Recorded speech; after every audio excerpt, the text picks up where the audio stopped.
Happy Thursday to you.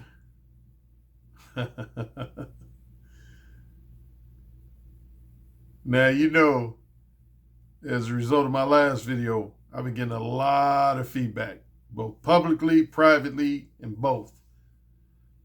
Been receiving a lot of feedback, and I'm going to address some of that in this video. Now, early warning, the bad news for my YouTube listeners and viewers is that I wouldn't go as far as say I'm going to go on another hiatus and sabbatical, but I'm going to cut back this month.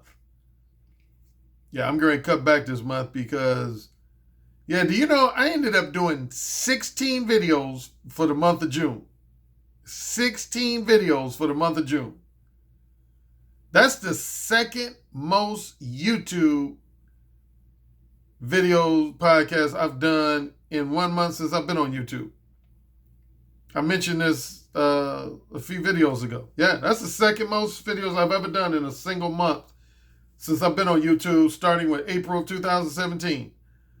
The only month that beats it out would be May of last year. May of 2019, I did 25 videos. Shit, I was doing one practically every day in May.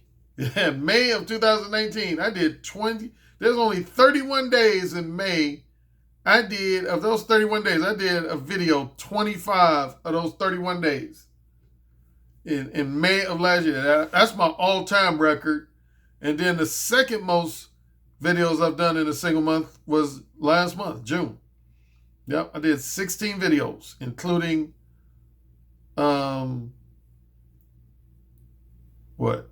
Tuesday's video.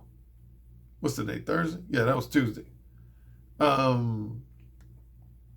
yeah, I'm going to be cutting back this month, July. And I'm going to spend more time doing Patreon exclusive videos. Because in the month of June, I did way, way, way more YouTube videos than I did Patreon exclusive videos. And that's unfair to my Patreon exclusive fans.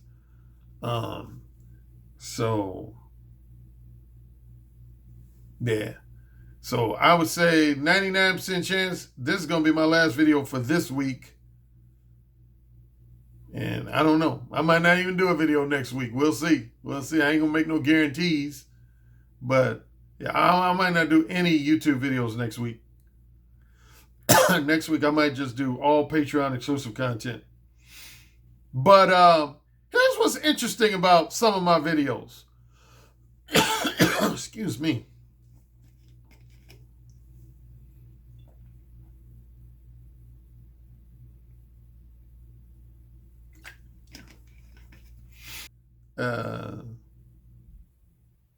Okay, number one. Well, first of all, as you know, my video 2 days ago was me responding to the criticisms that the former pimp Rosebud Bitterdose and dating coach Steve Dean Williams expressed of my Mode 1 approach. First thing I want to talk about, I had about roughly a half a dozen people come in my comment section somewhat trying to defend Rosebud. And they basically made comments along the lines of, well, Alan, I don't think Rosebud truly understands your Mode 1 approach because I believe if he did, he would fully agree with it. And I had probably about 5 or 6 guys that made a comment generally along those lines. Like they were basically saying that the only reason they believe he was criticizing Mode 1 is because Steve, the dean, probably didn't explain it to him well. And they went on, at least 1 or 2 guys went on to say, all pimps, street pimps, are verbally direct with their women, with their whores. That's not true. And see, I want to put that myth to rest right now. Because I've heard this comment / criticism over the last 2 to 3 years. And I'm tired of it. And see, Rosebud is a classic example of someone who proves my point. Because a lot of times, at certain times, ever since I've been on YouTube, I've heard guys, more specifically black guys. I haven't heard this from non-black guys, but I've definitely heard this quite a few times from black guys. Certain black guys, particularly guys who like grew up in the hood, grew up in the streets, they would usually say something along the lines of, "Oh, Alan, your Mo 1 ain't nothing unique. All pimps and players in the streets are verbally direct with women. All pimps, street pimps, and players in the streets are verbally direct with women and have been for years. So your Mo 1 ain't really nothing, revolutionary, nothing really unique.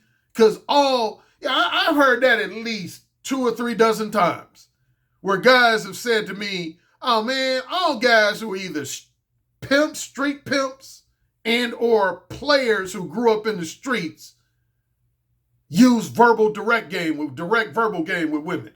That's not true. That is not true. And I've always said that. That's not true. That is not true. That is not true at all. I know a lot of motherfuckers who were players from the streets that was some lying, manipulative motherfuckers. Don't even try to act like all guys who are players from the streets or street pimps are Mo 1. I know a lot of guys who are players from the streets that use some variation of Mo 3 behavior, where they blatantly lie to women and blatantly mislead and manipulate women. Shit. Matter of fact, I'll give you a perfect example. Remember I always brought up this story about when I had this speaking engagement in Chicago in January of 2006?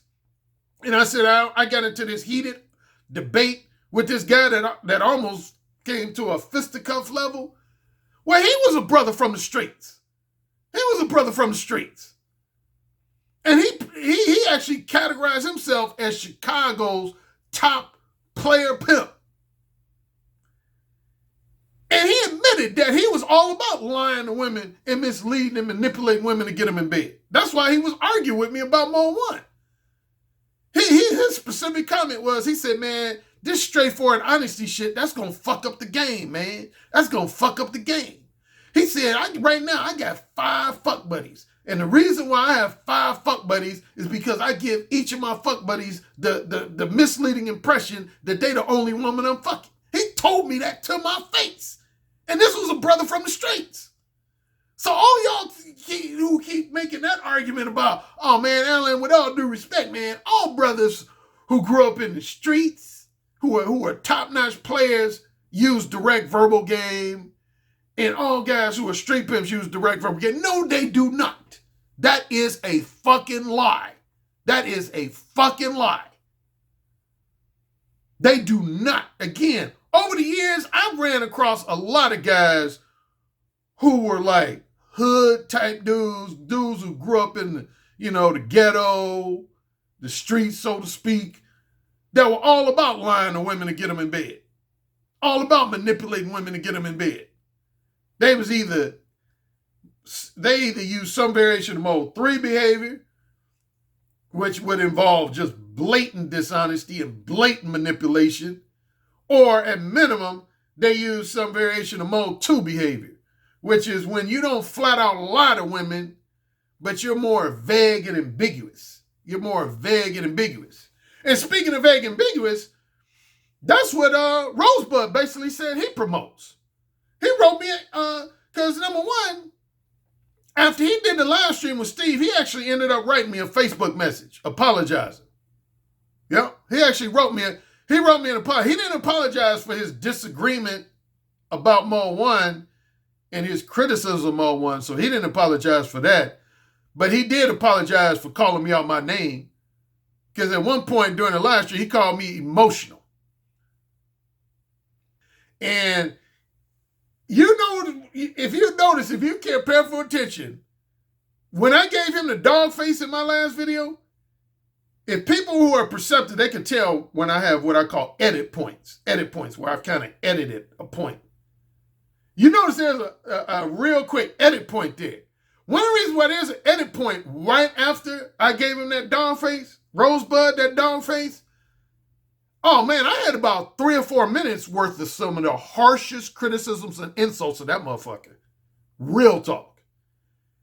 I laid that motherfucker out. If y'all would have seen my unedited version, oh, I laid that motherfucker out. I laid that motherfucker out. If y'all think I was harsh in the video you saw, y'all didn't see the unedited version. Nigga, I laid that motherfucker out. I laid that motherfucker out. But after I received his apology, I took about a 3 to 4 minute chunk out because he wrote me on Facebook and he apologized. For that portion, he apologized. Again, he didn't apologize for his disagreements among one or his criticism on one. But what he did, he said basically, it was wrong of me to call you out your name and call you all those insults. He said that was wrong of me. He said, I hope you accept my apology. I didn't intend to do that. So he said, I do respect you as a man. He said, as a man, you have my utmost respect. I don't agree with your Mode 1 approach, but he said, you have my respect as a man. I do respect you as a man. And I didn't mean to call you out your name and call you all those insults. So he said, I hope you accept my apology. And so that's that. So that's what I took out. Because I got his apology right as I was editing my video. And I went ahead and took out about a 3. But yeah, if he wouldn't have sent me that apology, oh man. Y'all think I went hardcore in that video? Oh, I'm telling you, man, before he sent me that apology, dude, I went in that motherfucker like he stole money from my grandmother. I went in on that motherfucker, man. I went in on that motherfucker before he sent me that apology. I went in on him like a motherfucker. But yeah, man, going back to my point, Rosebud is a fairly well-respected street pimp, but he admitted in his apology, in his message to me through Facebook, I was going to show print screens in this video, but I'm not going to do that. But basically, he said he doubled down on his disagreement with Mode 1. He said he don't agree with Mode 1. He basically, in so many words, said he's more in favor of Mode 2 behavior with women. He don't believe in, he didn't go as far as say he believes in just flat out lying to women and misleading and manipulating women, basically Mode 3 behavior. But his main criticism of Mode 1, he said, similar to what he said on the live stream, he said Mode 1 is too blunt. He said he don't believe in being that specific and that blunt with women. Like it's going as far as to tell a woman that all you want is casual sex. Because here's his angle. He said, I believe that makes it look like you're too over anxious for sex. Almost like you're begging for sex. Which is a criticism that Steve himself said in the live stream. That's what Stevie Dean Williams said too. Stevie Dean Williams said, I'm not down with Mode 1 because that makes you come across like you desperate for sex. Like you're begging for sex. And that's essentially in so many words what Rosebud wrote to me in his message on Facebook. He said, Mode 1, he said that's going to put you at a disadvantage with most women because once they know what your end game is, then they going to basically be like, well, what you going to give me for that? That was how he looked at it as, he said women would be like, well, now that I know you want to fuck me, what you willing to do? Like, how much money you willing to pay me? How many restaurants you going to take me to? He basically argued that women are going to try to get something out of you if they know your end game. And see, this is why a lot of dating coaches and pickup artists recommend this idea of being mysterious. Which is just another way of saying vague and ambiguous. Because they believe you shouldn't let women know specifically that you're trying to fuck them, because then they feel like women are going to say, well, now that I know you want to fuck me, what you going to do for it? I don't look at it that way. And to take it a step further, I never, ever, I've never begged a woman for sex. I've never. Here's begging. Begging would be like if you approached a woman and you basically had an attitude of, come on, please, please let me fuck you. Please, please, come on, baby. Please let me fuck you. Come on, baby. Just come to my crib. Please, please let me fuck you. I ain't never done nothing close to that. Ever. Like, ever.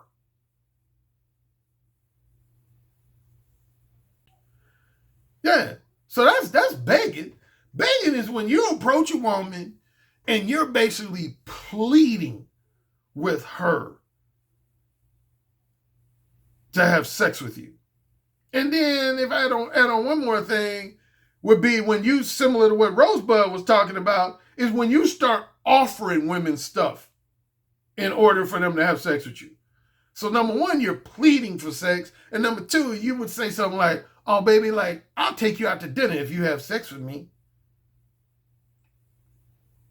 You know, I'll spend some money. I'll take you to a movie if you have sex with me. You know, I'll do this for you. I'll do that for you. I'll buy you this. I'll buy you that if you have sex with me. See, that's basically begging for sex. Like, you could even argue to a large degree that tricking is almost a form of begging for sex. If you tell a woman, I'll give you $150 to have sex with me for 2 hours, I mean, that's not technically begging because you're not on your knees going, please, please, please, but still, you offering her some type of monetary incentive to have sex with you. You offering her some type of monetary incentive to have sex with you. I don't do that shit, man. Again, I ain't gonna say I never tricked. I've tricked with foreign women who couldn't speak English or understand English. But Mo one is not begging. What my approach is, I just basically approach women and I'll let them in a very ultra confident and straightforward manner. I'll tell them, I'll say, I'm going to fuck you. I don't say, will you please fuck me? Will you please have sex with me? I just very confidently say, I know I'm going to fuck you. I know at some point in the near future, I'm going to fuck you. That's my main approach. I'm real cocky about it. I am real cocky.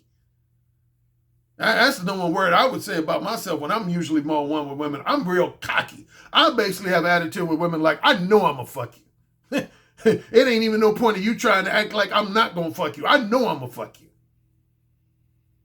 That's how I approach just about all the women over the last 35 years since I've been my own one. That's the one word. Like usually when women criticize me, one of the first things they'll say is, you are so cocky. You are so full of yourself. You are so conceited. Because that's how I approach women. I don't approach women in any type of way like, please have sex with me. Come on, please. I'll take you to dinner if you have sex with me. Please, I'll buy you some clothes if you have sex with me. I'll pay some of your bills if you have sex with me. Please.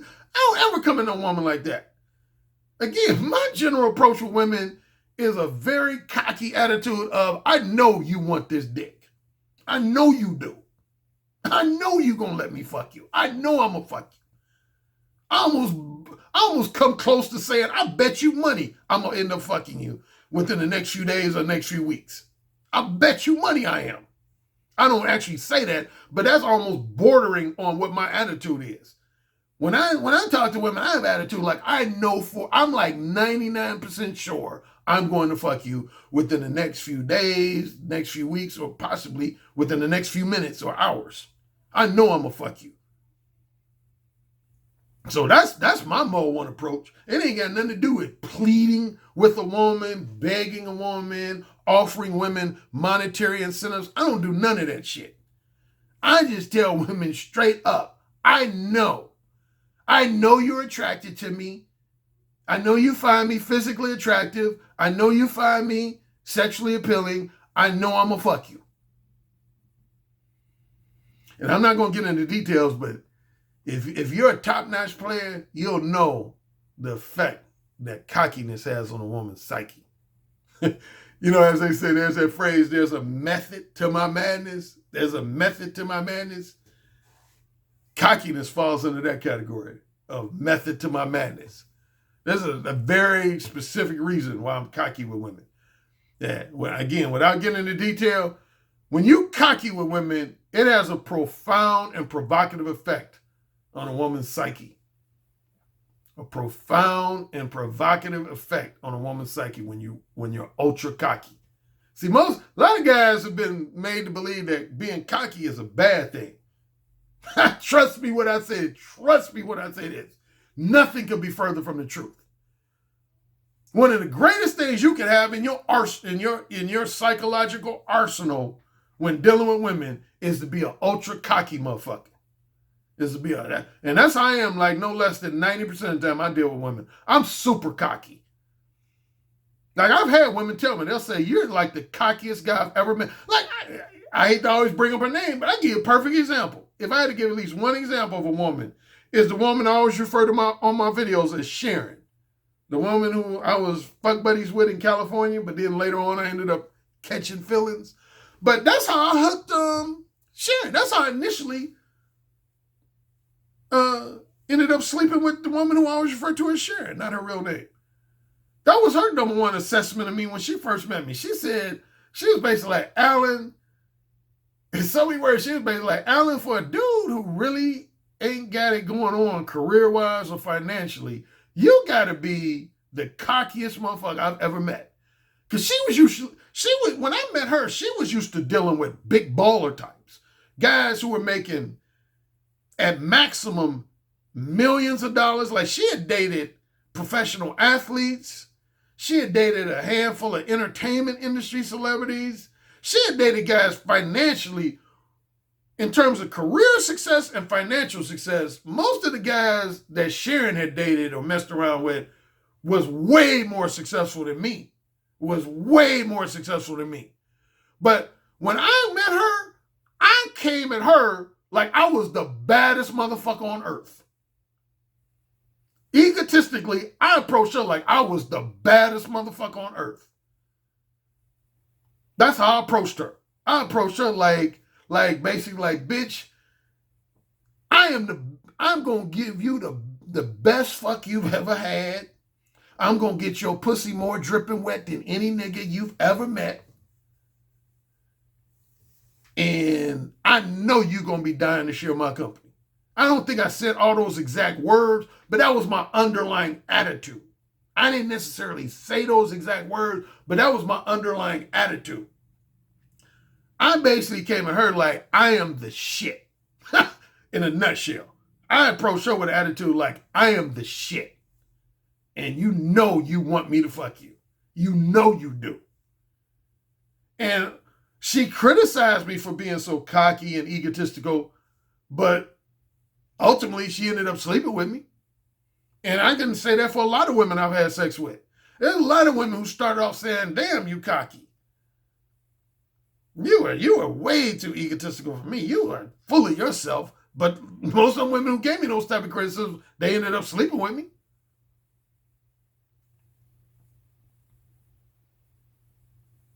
So what other feedback did I get? So anyway, yeah.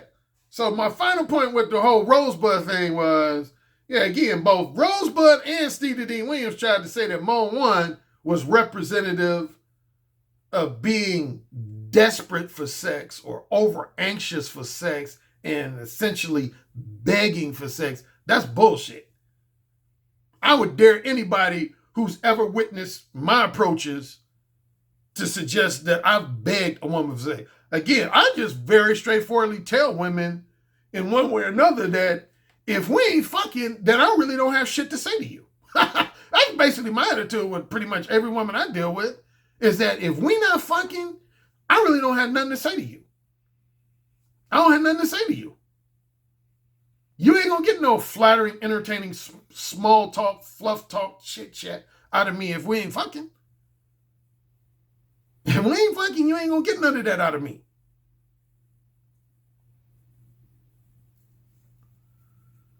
What else? Couple more things on more things about it. Because remember on the last video, I was trying to think of things that Steve said that I disagree with. I'll tell you one thing he said. It was very brief, but something I didn't like. He tried to suggest that I wouldn't be a successful dating coach if it wasn't for his assistance. Yeah, he said something, I don't remember exact words, but he said something in this live stream where he suggested or implied that I wouldn't be a successful dating coach if it wasn't for his assistance. That's bullshit. That's bullshit. Now, I already did give him credit. Now, when he made the comment about Alan wouldn't have ended up having a successful audio podcast show on Blog Talk Radio if it wasn't for me introducing him to Blog Talk Radio. I agree with that. I agree with that. So when he said that, that's true. He was the one who introduced me to Blog Talk Radio. But as far as him assisting me being a dating coach in general, no, that's bullshit. If anything, it's just the opposite. Real talk. If anything, it's just the opposite. And I mentioned this on at least one video a few weeks ago because I remember, like, it may 2 or 3 months ago. See, when I first met, like now, Stevie Dean Williams refers to himself as a dating coach. See, when I first met Stevie Dean Williams, he wasn't no dating coach. He was not a dating coach. If you were to ask him, he'll probably lie about it and try to act like he was, but he wasn't no dating coach when I first met Stevie Dean Williams. Which was in September of 2006, he did not market himself as a dating coach. He was more of a sex coach, bedroom skills coach. That's what he was when I first met him. He was a sex coach and bedroom skills coach. That was his main specialty. He was all about doing videos. He would sell videos about like what positions to fuck women in, how to engage in sexual foreplay, how to be better at tongue kissing, how to be better at eating pussy, how to be better at licking booty, or as he used to call it, eating booty. Yeah, like 90% of his advice centered around what to do better in the bedroom. Like once you got a woman in the bedroom ready to have sex with you, what do you do? That was his main forte when I first met Stevie D. Williams. He wasn't no overall dating coach. Like now I be hearing him use my term verbal seduction. He didn't even used to talk about verbal seduction when I first met him. Never. Stevie Williams never used to talk about phone sex. When I first met him, he never talked about phone sex. He never talked about verbal seduction or talking dirty to women. He never talked about that shit. The closest thing he had to talking dirty is he used to talk about erotic poetry, writing erotic poems for women and giving it to them. Writing erotic poems for women and giving it to them. But as far as getting women to play with their pussy over the phone, verbal seduction, talking dirty to women, he never talked about that. Matter of fact, he was totally against it. He was totally against it. I remember when I first met him, he was like, so you talk dirty to women like in the very first conversation, like when you first meet him? And I was like, yeah. He's like, damn, I would never do that. I would never do that. You're going to turn a woman off if you do that. Damn, I would never do that. I would never talk to a woman like using X-rated language and stuff. Nah, man, I would never do that. He was totally against that shit. Now he be acting like he's down with that shit. See how niggas be full of shit? I called him. This ain't the first time I've called him out in this regard. There was one time on O'Shea's show I called him out. If O'Shea, if he's listening, he'll remember. I never forget. It was one time on O'Shea's show and I called out Steve about what I'm saying right now.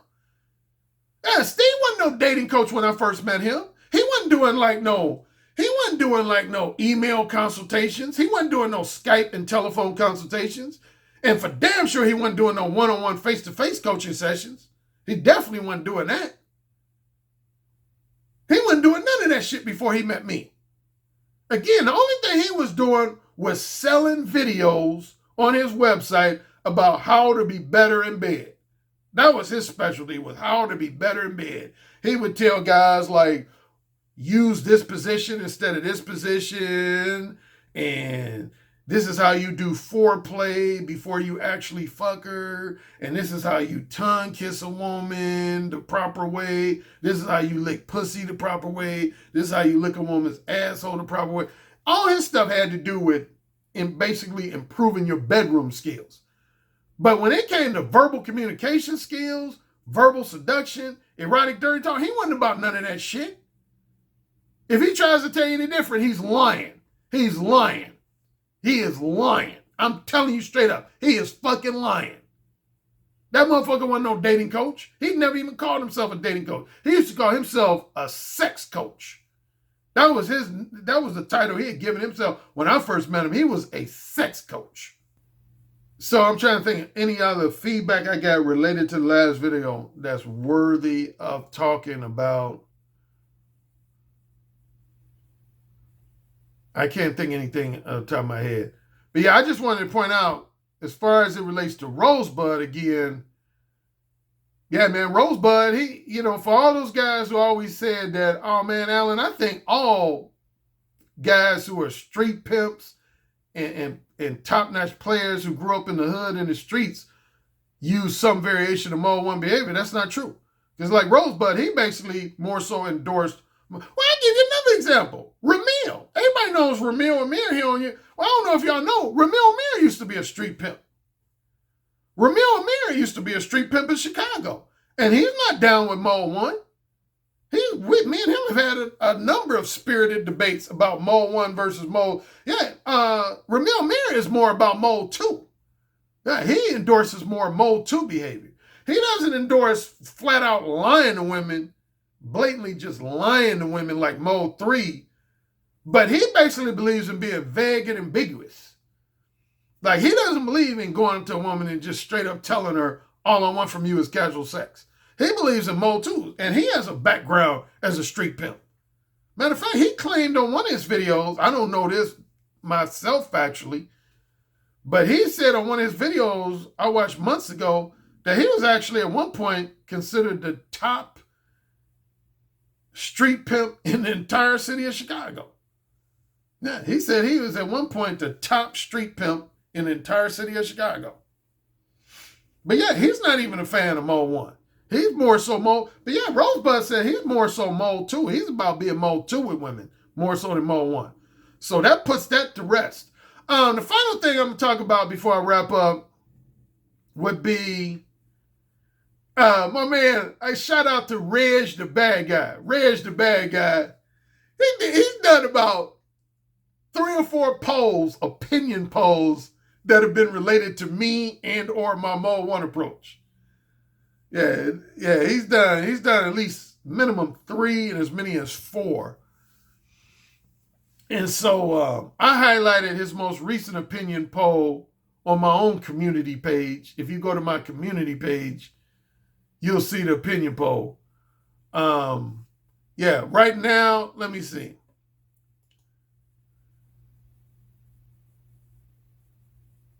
Right now, as of the recording of this video,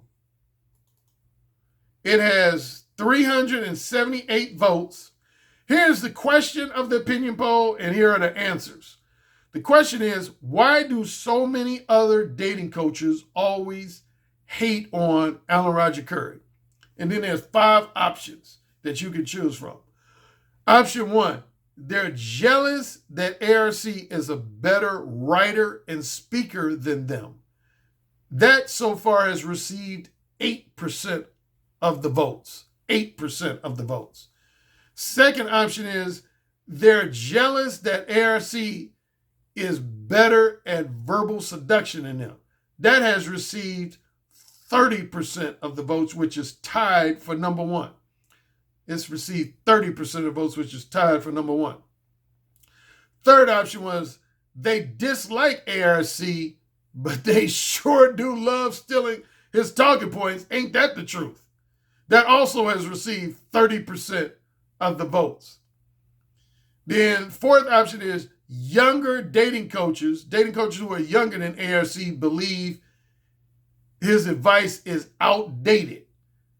Yeah, the first one who gave me that criticism was Alpha Male Strategies. I remember he said that back in late 2017, early 2018. He said that a lot of my advice was only was beneficial in the 1980s and 1990s. That has 15% of the vote. And then the fifth and final option is I could care less about any of these black dating coaches for men. And that has received 17% of the vote as of the recording of this video. So, yeah, these polls, I've done one or two opinion polls myself, and they're always, if nothing else, entertaining. But anyway, the one comment I want to say on that, I've had some people add comments underneath the opinion poll, and most of the comments were, people showing me love and kudos and respect, which I more than appreciate. But I had, at minimum, at least one person, he wrote something to the effect of, Alan, I don't think anybody hates you. That's too extreme. I don't think anybody hates you. Who are these so-called dating coaches who hate you? Well, in his partial defense, hate might be too harsh a word. I don't mean hate like I want to kill Alan Roger Currie or I want to cause harm to his family.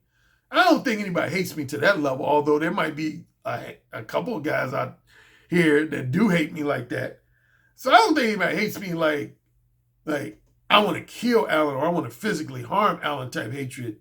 But in terms of just being a player hater or a harsh critic of mine, shit. In terms of haterade in the informal sense of the word, being a hater, more so along the lines of being either a harsh critic or just someone who has a high degree of jealousy and envy towards me. Shit. I dare anybody to say that. I remember I told y'all one time when I was at the 21 convention in 2018. After I did my speaking presentation, I had a bunch of guys that surrounded me and it was asking me questions. And a lot of those guys even said it. They said, Alan, you are probably the most disliked dating coach in the entire manosphere, particularly by other dating coaches and pickup artists. They was like, I've never seen other dating coaches and pickup artists always taking jabs at somebody the way they do you. And I agree with that assessment.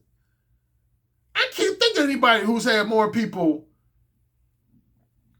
try to, at bare minimum, always challenge the validity and effectiveness of my Mode 1 approach.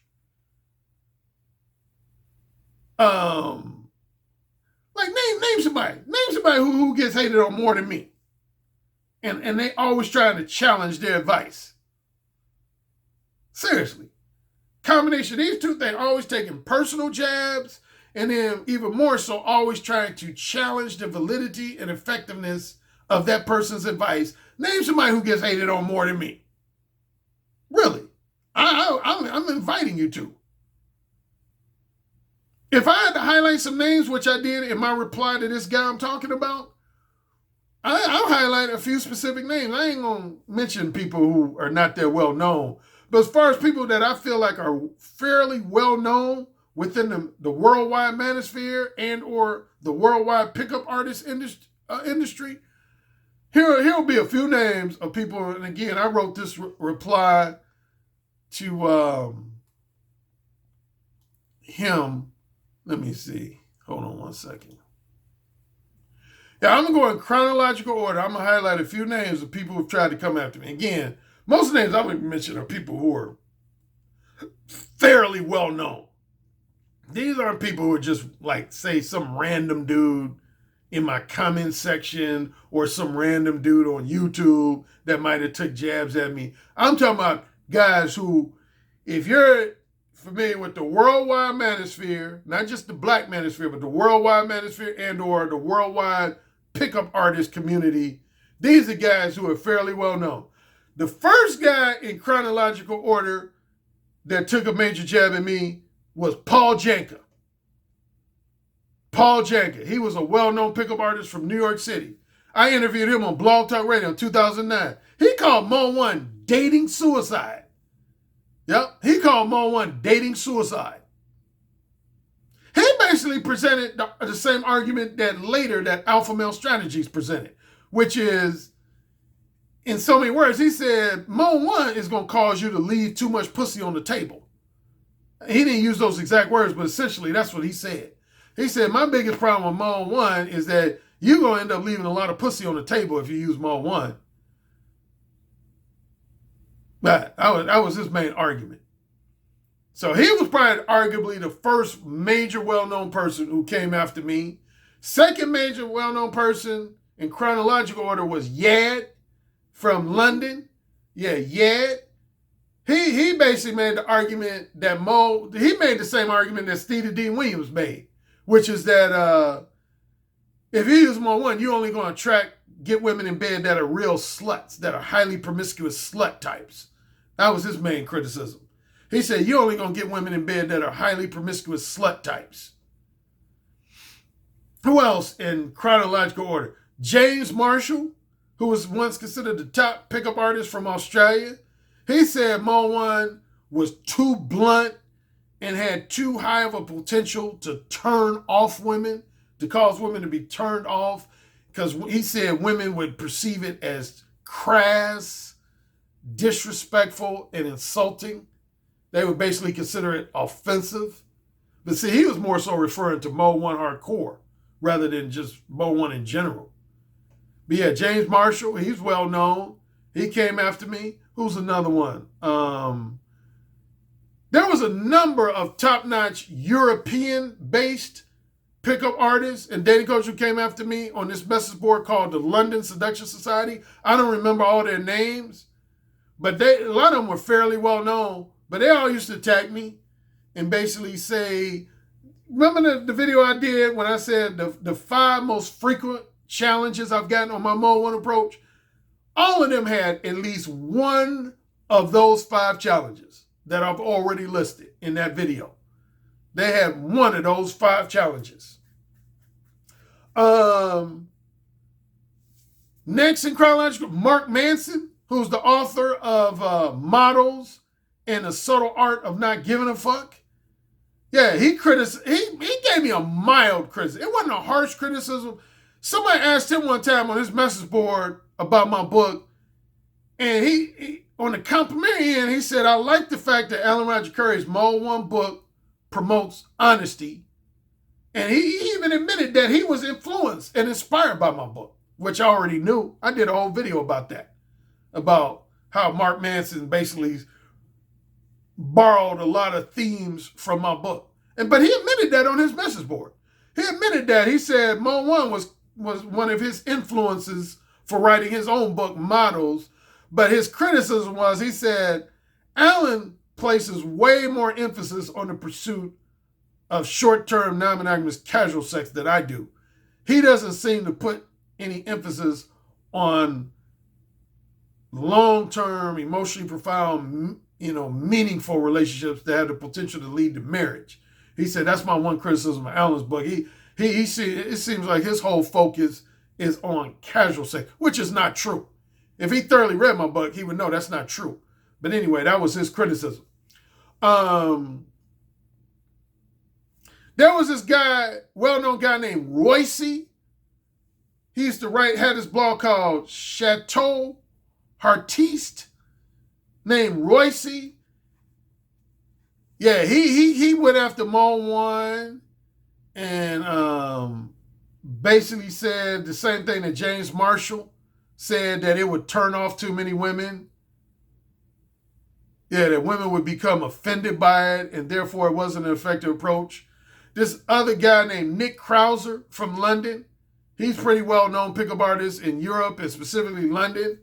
Yeah, he said Mo 1 was ineffective.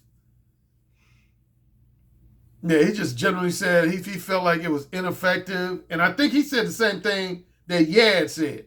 He said, the only time you would be able to have success with Mo 1 is if you were talking to some drunken slut, some drunken, inebriated slut. But other than that, you ain't going to be successful with Mo 1. Alpha male strategies. And even somebody I'm cool with, I consider myself cool with, Donovan Sharp. If you remember that infamous live stream that all three of us were on O'Shea's show, yeah, Donovan Sharp, back in 2018, Memorial Day weekend, he said that the only guys I can see Mo 1 benefiting is guys that are either exceptionally good looking or rich and famous. Guys who are exceptionally good looking or rich and famous. He said, other than those two, I don't see Mo 1 working. And Alpha Male Strategies, he didn't agree with the rich and famous part, but he agreed with the good looking part. Yeah, Alpha Male Strategies said that only guys who are really good looking can get away with being Mo 1. And the second criticism he said is that, similar to Paul Janka, he said, you're going to leave a lot of pussy on the table if you Mo 1. You're going to leave a lot of pussy on the table if you Mo 1. And then most recently, of course, Rosebud and Steve Dean Williams. So there you go. There you go. That's all I got for you today. I appreciate all the guys who showed me a lot of kudos in the comment section of my last video. A lot of love, a lot of respect. Doesn't go unnoticed by me. I'm more than appreciated. And I look forward to assisting all the guys that need my assistance, that come to me for my assistance. That's what I do. That's what I do. Because I believe firmly that I am the absolute best direct verbal dating coach on planet Earth. Yes, I do. People can argue with that. People can debate it. Yeah. I believe I am the absolute best direct verbal game dating coach for men on planet Earth. Some might try to argue with that, challenge that. But I don't believe there's anybody on planet Earth.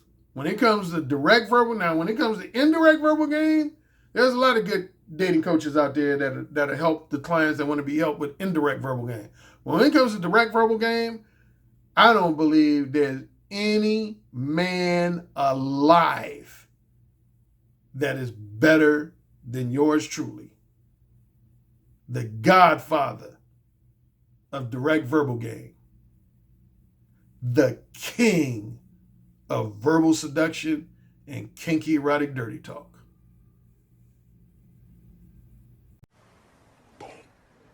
Yes, sir.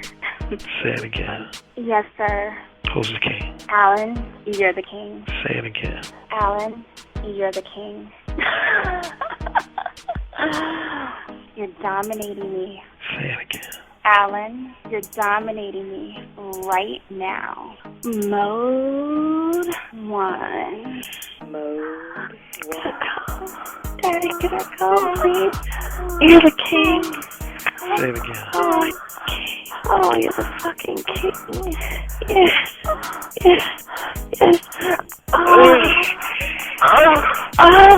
You're the king, Alan. AKA the king of verbal seduction. You know, it's the tone of your voice, how seductive your intonations are, the vibrations that you could just reach out over the phone lines and stroke a woman's breast just by the sound of your voice, how you could make her pussy so wet just by the sound of your voice. That's actually very hot. So you said my show was what? I said your show is powerful. Oh, say it again. Your show is powerful. I bet the king would fuck me really good. Who's the king? Alan Roger Currie. Oh, yeah. Who's the king? Alan Roger Currie. The king. The king. The king. I have to agree with you on the communication piece. because I actually did take a session with Alan Roger Currie, and he gave me a line that I did not think was going to work, and it worked. And I was like, what the fuck? Oh